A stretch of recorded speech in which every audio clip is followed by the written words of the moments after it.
నమస్కారం. ఆధ్యాత్మిక సుధాసాగరం ధర్మ సందేహాలు కార్యక్రమానికి సాదర స్వాగతం. ధర్మో రక్షతి రక్షితః. ధర్మాన్ని రక్షిస్తే ఆ ధర్మం మనల్ని రక్షిస్తుంది. ఆ ధర్మానికి కట్టుబడ్డ ఎంతో మంది పుణ్యాత్ములు సత్పురుషులు మనకు సదా ఆదర్శప్రాయులు. వారి బాటలో నడుస్తూ ప్రతినిత్యం మనం ఎన్నో రకాల ధర్మాల్ని ఆచరిస్తుంటాం. చాలా సందర్భాల్లో చేయవచ్చో చేయకూడదో, చేస్తే ఏమవుతుందో, చేయకపోతే ఎలాంటి పరిణామాలు సంభవిస్తాయో అన్న సందేహాలు చాలా మందిని కలవరపెడుతూ ఉంటాయి. అటువంటి వారి ధర్మ సందేహాలకు శాస్త్రీయ సమాధానాలు అందించడానికి మన ముందున్నారు ప్రముఖ ఆధ్యాత్మికవేత్త, మీ అందరికీ సుపరిచితులైన ఆచార్య మల్లా ప్రగడ శ్రీమన్నారాయణమూర్తి గారు. వారితో మాట్లాడి మరిన్ని విషయాలు వారి మాటలో తెలుసుకుందాం. ఈనాటి కార్యక్రమాన్ని ప్రారంభిద్దాం. నమస్కారం అండి. సకలాభీష్ట సిద్ధిరస్తు.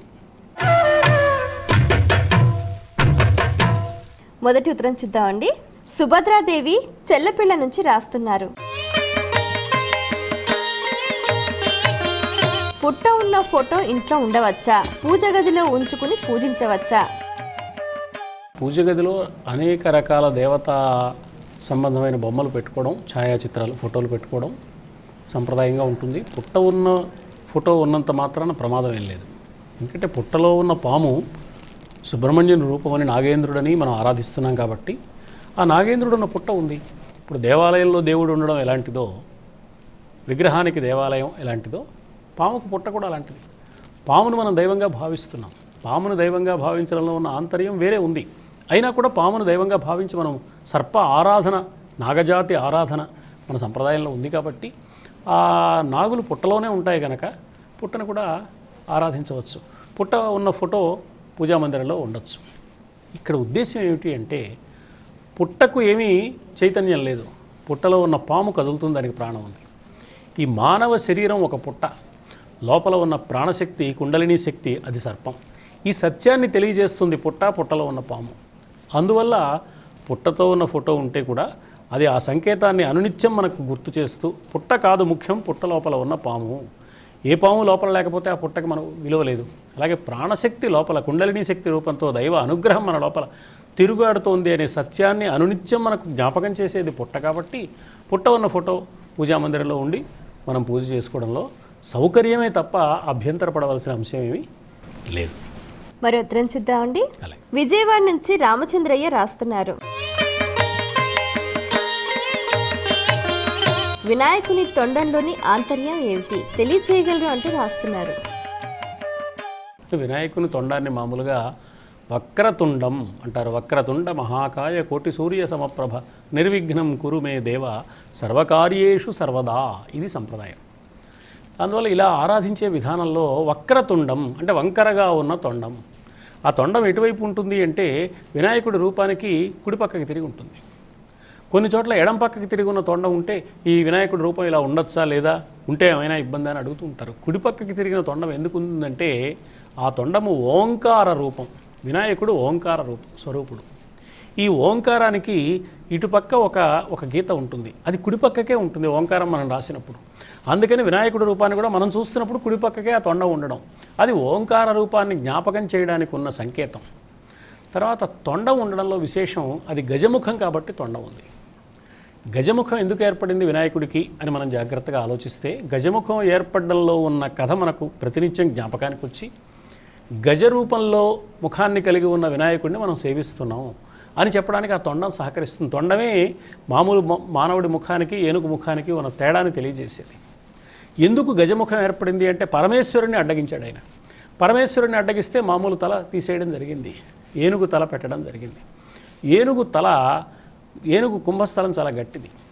ఏనుగు తల గొప్ప ఆలోచనలకు ప్రతీక. ఏనుగు అహంకారానికి కూడా గుర్తే. ఏనుగు అహంకారానికి గుర్తు, గొప్ప ఆలోచనలకు గుర్తు. అహంకార భావన లేకుండా గొప్ప ఆలోచనలు కలిగిన వాడుగా ఉండాలి. ప్రాపంచికమైన దృష్టి తక్కువగా ఉండాలి. ఏనుగు కళ్ళు చాలా చిన్నవిగా ఉంటాయి. ఈ చిన్న కళ్ళతో ప్రపంచాన్ని ఎక్కువగా చూసే అవకాశం లేదు కాబట్టి ప్రాపంచిక దృష్టి తక్కువగా ఉండాలి అని చెప్పేవి ఏనుగు ముఖం. అలాగే ఏనుగు చెవులు ఉన్నాయి, పెద్ద చెవులు ఉంటాయి. అంటే పెద్దల నుంచి ఎక్కువగా విశేషాలు వినాలి, ఎక్కువగా విను, తక్కువగా చూడు అని చెప్పడానికి ఆ ఏనుగు రూపం అంతా సహకరిస్తుంది. ఇందులో ఉన్న తొండం ఓంకారంలో ఉన్న ఆ గీతకు గుర్తు కాబట్టి ఈ తొండం ద్వారానే వినాయకుడిని ఓంకార స్వరూపుడుగా ఆరాధిస్తాం. ఒక వినాయకుడైనా ఓంకార స్వరూపుడు, మరి మిగతా దేవతలు ఓంకార స్వరూపాలు కాదా అంటే వినాయకుడిని ముందుగా ఆరాధించి కానీ ఏ దైవాన్ని ఆరాధించని విధానం ఒకటి మనకుంది. ఎందుకు అలా ఉంది అని ఆలోచిస్తే వినాయకుడు ఆదౌ పూజ్యో గణాధిప, మొట్టమొదట వినాయకుడిని ఆరాధించాలి. ఆయన ఓంకార స్వరూపుడు అన్నాం కదా, అందువల్ల మొదట ఆరాధించాలి. ఓంకార స్వరూపుడు అనడం మాత్రమే కాకుండా ఎందుకు మొదట ఆరాధించాలి అని భావిస్తే ఈ సృష్టి ఎలా ఏర్పడింది అని చూసుకుంటే ఆకాశం నుంచి వరుసగా అంచెలంచెలుగా దిగి సృష్టి వచ్చింది. పరమాత్మ నుంచి ఆకాశం వచ్చిందన్నారు, ఆకాశం నుంచి వాయువు వచ్చిందన్నారు, వాయువు నుంచి అగ్ని వచ్చిందన్నారు, అగ్ని నుంచి నీరు, నీటి నుంచి భూమి. ఏతస్మాత్ ఆత్మనః ఆకాశ సంభూత ఆకాశాద్ వాయు వాయోరగ్ని అగ్నేరాపః అభ్యః పృథివీ పృథివ్యా ఓషధయః ఓషధీభ్యో అన్నం అన్నాత్ పురుషః. వేద వాంగ్మయము సృష్టి క్రమాన్ని గురించి ఇచ్చిన వివరణ ఇది. అందువల్ల పరమాత్మ నుంచి మొట్టమొదటి ఆకాశం వచ్చింది, చెట్టు చివరికి భూమి వచ్చింది.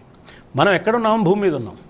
భూమి మీద ఉన్న మనం పరమాత్మ దగ్గరికి వెళ్ళాలంటే భూమితో ప్రారంభించి అన్ని అంచెలు దాటుకుంటూ వెళితేనే కదా, ఆకాశం కూడా దాటితేనే పరమాత్మ. కాబట్టి ఇన్ని అంచెలు దాటాలి అంటే మొదటిది భూమి. భూమి పృథివీతత్వానికి సంకేతం, అది మూలాధారం. మూలాధారంలో ఉన్నవాడు గణపతి. మూలాధార క్షేత్రస్థిత వాతాపి గణపతిం భజే అనే కీర్తన వింటాం మనం. అందులో మూలాధార క్షేత్రస్థిత అనే మాట ఉంటుంది. మూలాధార క్షేత్రంలో ఉన్నాడు అంటే మూలాధార క్షేత్రం ఎక్కడుంది?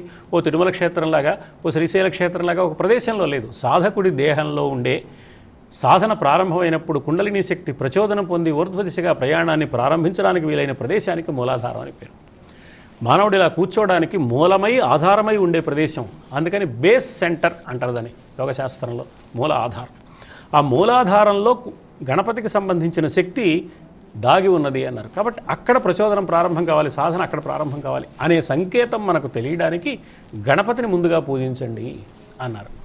అందువల్ల ఏ దైవాన్ని పూజించినా మనం చేయవలసింది లోపల ఉన్న శక్తిని, దైవీ శక్తిని మేల్కొల్పుకోవడమే. కాబట్టి అందరు దైవాలని ఆరాధించినప్పుడు మనం ఏం చేస్తాం? ఏ దైవాన్ని ఆరాధించినా ముందు ఓంకారం చేర్చి ఆరాధిస్తాం. ఓం రామాయ నమః, ఓం కృష్ణాయ నమః, ఓం నమః శివాయ, ఓం నమో నారాయణాయ. ముందు ఓం ఎందుకు?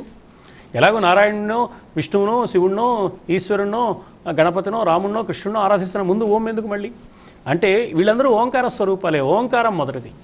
మూలాధారం నుంచి ప్రారంభించి వరుసగా ఏ దైవాన్నైనా కుండలిని శక్తి ఊర్ధ్వ దిశగా ప్రయాణం చేసినట్లుగా ఏ దైవాన్ని మనం ఆరాధించాలన్నా కూడా మూలాధారంలో ఉన్న గణపతి యొక్క అనుమతిని పొందాలి.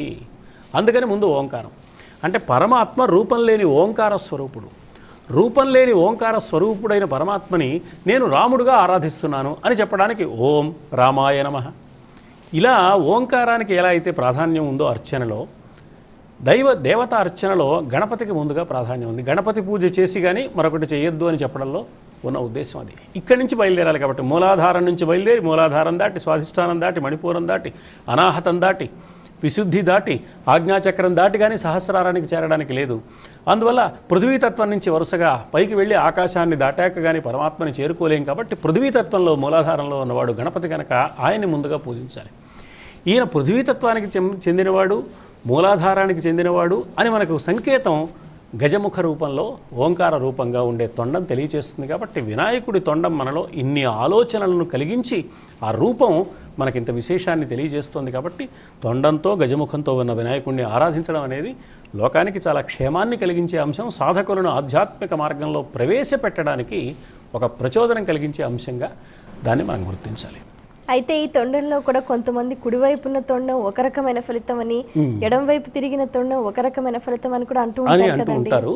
సాధారణంగా మరి తొండం కుడివైపునే ఉండాలి.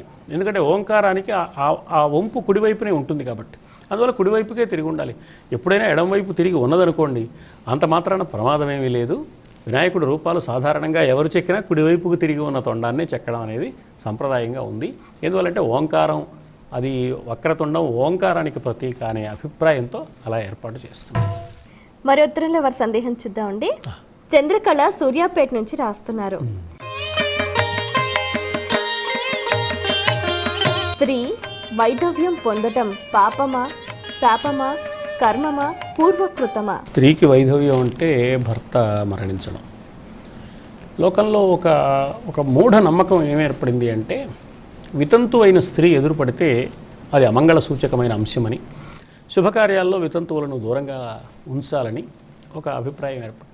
భర్త చనిపోయాడు, భర్త చనిపోయడంలో ఆమె బాధ్యత ఏమైనా ఉందా, ఆమె పాత్ర ఏమైనా ఉందా? అందులో ప్రతి ప్రాణి మరణించవలసిందే.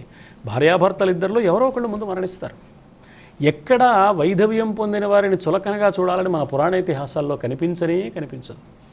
వైధవ్యం పొందిన వారు భర్తతో పాటుగా సహగమనం చేయాలి అని పురాణాల్లో లేనే లేదు. దశరథ మహారాజు మరణిస్తే కౌసల్య కానీ, సుమిత్ర కానీ, కైక కానీ సహగమనం చేయలేదు, వాడు జీవించే ఉన్నారు.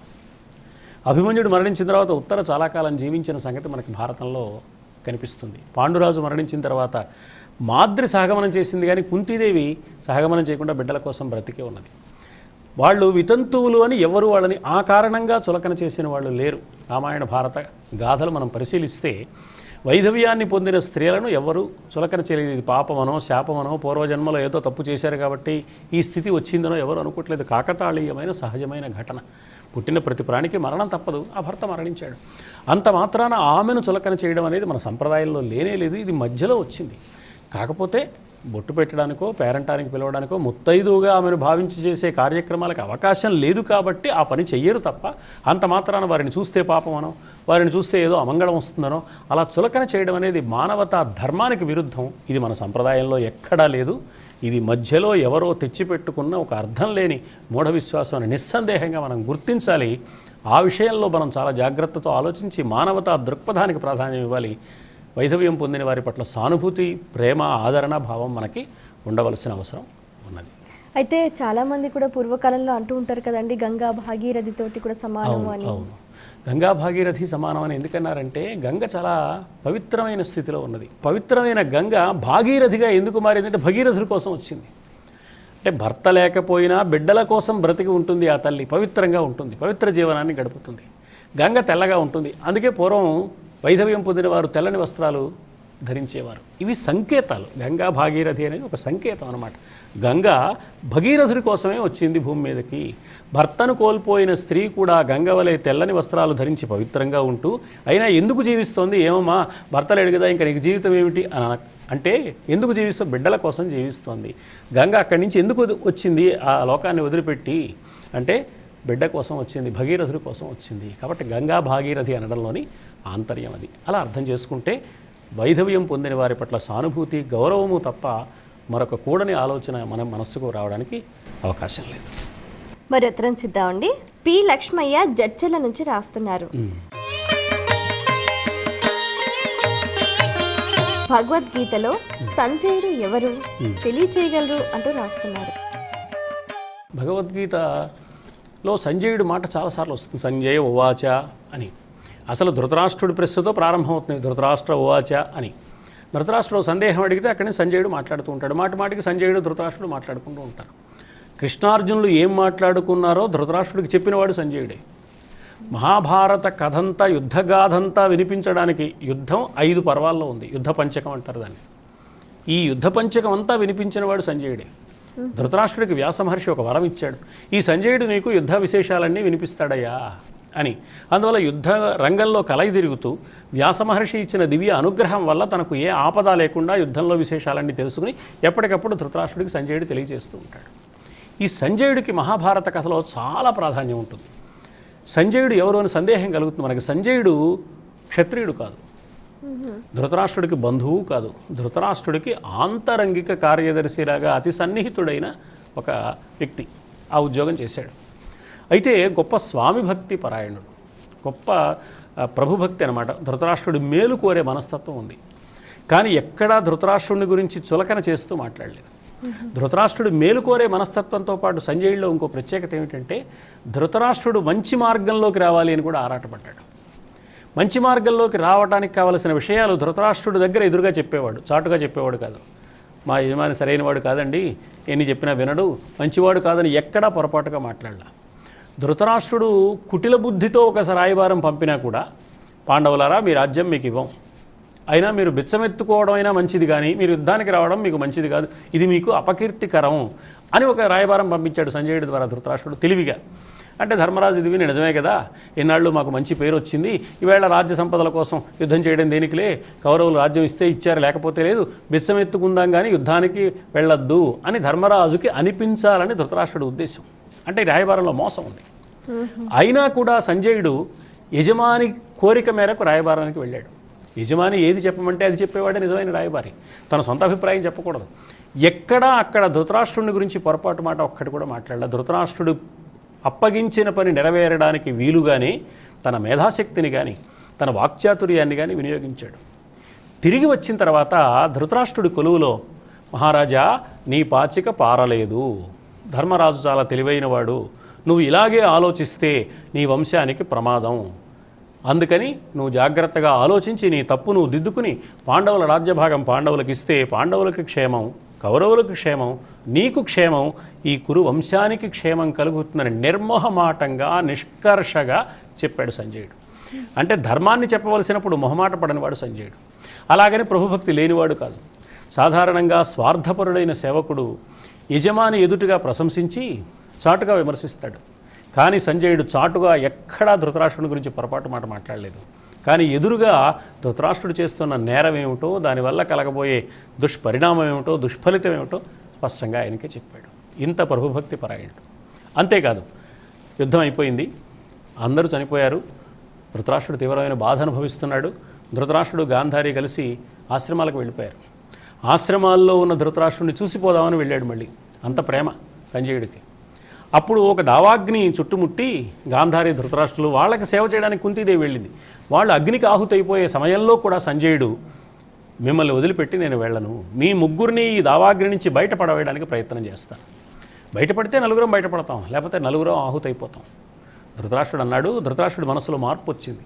ధృతరాష్ట్రుడు అన్నాడు, ఏమయ్యా, మేము అడుగు తీసి అడుగు వేయలేని వాళ్ళం, మమ్మల్ని కాపాడే ప్రయత్నంలో నీకు ప్రాణాపాయం కలుగుతుంది, నువ్వు వేగంగా వెళ్ళిపోగలిగిన యువకుడివి, అందుకని ఉత్సాహంగా ఇక్కడి నుంచి వెంటనే వెళ్ళిపో, నీ ప్రాణాలు కాపాడుకో అని సంజయుడికి నచ్చజెప్పి ధృతరాష్ట్రుడు పంపించాడు.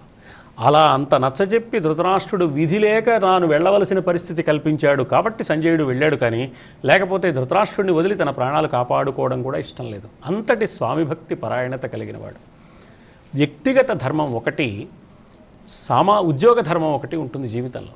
సంజయుడు గొప్పతనం ఏమిటంటే ఉద్యోగ ధర్మం పాటించాడు. అది ధర్మమా ధర్మమా నాకు అనవసరం, ధృతరాష్ట్రుడు ఏం చెప్తే చేయాలి. అలా అని వ్యక్తిగత ధర్మాన్ని వదిలిపెట్టలేదు, దీనికి తిలోదకాలు ఇచ్చేయలేదు. వ్యక్తిగత ధర్మాన్ని కూడా నిలబెట్టుకున్నాడు. వ్యక్తిగా తాను ఏ ధర్మాన్ని పాటించాలో ఆ ధర్మాన్నే చెప్పాడు. సంజయుడు ఎంత గొప్పవాడు అంటే మహాభారత కథ ప్రకారం కృష్ణుడు రేపో మాపో రాయబారానికి రాబోతూ ఉండగా ధృతరాష్ట్రుడు సంజయుడు రాయబారం వెళ్ళి వచ్చి ఆ సందేశం అంతా చెప్పిన తర్వాత ఎలా అయినా యుద్ధం లేకుండా చూసుకోవయ్యా అంటే, ఒకవేళ యుద్ధం వస్తే పాండవుల కౌరవుల బలాబలాలు చెప్పవయ్యా అన్నాడు ధృతరాష్ట్రుడు. సంజయుడు కృష్ణుణ్ణి గుర్తు చేసి, కృష్ణుడితో సమానమైన వాడు కౌరవ పక్షంలో ఎవరున్నారో చెప్పు మహారాజా, ఆ సేనకు ఈ సేనకు వాసి అడిగదీవు నన్ను, వసుదేవసుతుండు ఆసేనగలండు తత్సముని ఈ సేనంజూపుమా నరేశ్వర నాకు. ఈ ఉభయ పక్షాల్లో బలాబలాలు చెప్పమంటున్నావయ్యా, పాండవ పక్షంలో కృష్ణుడున్నాడు, అతడితో సమానమైన వాడు ఎవరు? ధృతరాష్ట్రుడికి బుర్ర గిర్రున తిరిగిన ఆ బుర్రకు గతమంతా జ్ఞాపకానికి వచ్చింది. కృష్ణుడు బాలుడని సామాన్య మానవుడని అనుకోవడానికి అవకాశం ఉందా? 7 సంవత్సరాల వయసులో గోవర్ధన అవలీలగా లేవనెత్తాడే. అలాంటి కృష్ణుడు ఇంతటి వాడని నాకు తట్టలేదు, ఈ సంజయుడికి ఎలా తట్టింది చెప్పవయ్యా అన్నాడు. ఆయన అప్పుడు వాసుదేవ తత్వాన్ని వివరిస్తాడు. అంటే గొప్ప తాత్విక విషయాలు సంజయుడి నోట పలికింపచేశాడు వ్యాసుడు. మహాభారత కథను జాగ్రత్తగా పరిశీలిస్తే సంజయుడు ఆధ్యాత్మిక సాధనలో వ్యాసునికి శిష్యుడు అని తెలుస్తుంది మనకి. ఒక సందర్భంలో వ్యాసుడు ప్రత్యక్షమై, నీకు అన్ని విషయాలు తెలుసు కదా సంజయ, ధృతరాష్ట్రుడు కోరిన విధంగా చెప్పు అన్నాడు. అంటే సంజయుడు వ్యాస శిష్యుడు అనే విషయం తెలుస్తుంది. ఇన్ని చేసిన ఈ సంజయుడు క్షత్రియుడు కాదు, ధృతరాష్ట్రుడికి బంధువు కాదు, కేవలము సూతపుత్రుడు. ఆ రోజుల్లో సూత కులం అనే ఒక కులం ఉండేది. ఆ సూత వంశంలో పుట్టిన వాళ్ళు ఏం చేస్తారంటే గుర్రాలను తోమడం, రథాలను తోలడం, రథచక్రాలు తయారు చేయడం, రథాలను ప్రయాణానికి వీలుగా సిద్ధం చేయడం, ఇలాంటి వృత్తులు నిర్వహించే వారికి సూతకులం అని పేరు. రథకారకులు అంటారు వారికి. అది ఒక విధంగా చూస్తే క్షత్రియత్వం కంటే చాలా తక్కువది. కానీ సంజయుడిని ఎవ్వరూ ఎన్నడూ సూతపుత్రుడిని చులకనగా చూడలేదు, గౌరవించారు. మహారాజులు కనపడితే సాటి మహారాజుని ఎలా గౌరవిస్తారో అలా గౌరవించారు. మహర్షులు కనపడితే చాలా ఆదరంగా పలకరించారు. ఎందువల్ల అంటే పుట్టిన కులంతో నిమిత్తం లేకుండా ప్రవర్తనలో ఎంత మంచి గుణమో అతను కలిగినవాడు కాబట్టి. అంటే మహాభారత కథ కులానికి కాక గుణానికే ప్రాధాన్యం ఇస్తోంది అని సంజయుడి ద్వారా కూడా మనకు తెలుస్తుంది. అందువల్ల సంజయుడి కథ మనం చూస్తే అతడు ఎవరికి బంధువు కాదు, క్షత్రియుడు కాదు. ఒక విధంగా చూస్తే ఆ కాలపు ధర్మాన్ని బట్టి చూస్తే క్షత్రియత్వం కంటే తక్కువదైన ఒక వంశంలో పుట్టినవాడు అయినా ఉదాత్తమైన జీవనం గడిపాడు, గొప్ప పేరు తెచ్చుకున్నాడు, ధర్మాత్ముడుగా నిలబడ్డాడు. అందుకని ఆయనకి ఆ పేరు కూడా వ్యాసుడు చాలా గొప్పగా పెట్టాడు, సంజయుడు అని. సంజయుడు అంటే సమ్యక్ జయము కలిగినవాడు, అంటే గొప్పదైన జయం కలిగినవాడు. గొప్పదైన జయం ఎవరి మీద? శత్రువుల మీద కాదు, అంతఃశత్రువుల మీద. కామ క్రోధ లోభ మోహ మద మాత్సర్యాలనే అరిషడ్వర్గాలను ఎవడు జయిస్తాడో అతడు సమ్యక్ జయము పొందినవాడు, ఆ లక్షణం పరిపూర్ణంగా ఉన్నవాడు. అంటే సంజయుడి పాత్ర చిన్నది, పాత్రత పెద్దది. చిన్న పాత్రలో పెద్ద పాత్రత ఉండడం ఎలా ఉంటుందో సంజయుడి ద్వారా వ్యాస మహర్షి మహాభారతంలో మనకు నిరూపించాడు. గొప్ప ఆదర్శమూర్తి సంజయుడు అని మనం గమనించాలి. చాలా సంతోషం అండి. మీ అమూల్యమైన సమయాన్ని కేటాయించి మా ప్రేక్షకుల ధర్మ సందేహాలకు శాస్త్రీయ సమాధానాలు అందించినందుకు ధన్యవాదాలు. వీక్షించారు కదండి, ఇది ఇవాల్టి మన ధర్మ సందేహాలు కార్యక్రమం. మీకు కూడా ఏమైనా ఆధ్యాత్మిక ధర్మ సందేహాలు కలిగితే మా కార్యక్రమానికి మీ సందేహాల్ని క్లుప్తంగా, సూటిగా, స్పష్టంగా పోస్ట్ కార్డ్పై లేదా ఈమెయిల్స్ ద్వారా రాసి పంపించండి. మా చిరునామా ధర్మ సందేహాలు, కేర్ ఆఫ్ భక్తి TV, road number 92, Jubilee hills, Hyderabad 5,96,000. మా ఈమెయిల్ ఐడి bhaktihyd@gmail.com. మరో కార్యక్రమంలో మీ సందేహాలు మా పండితుల సమాధానాలతో మళ్ళీ కలుసుకుందాం. అంతవరకు సెలవు. నమస్కారం.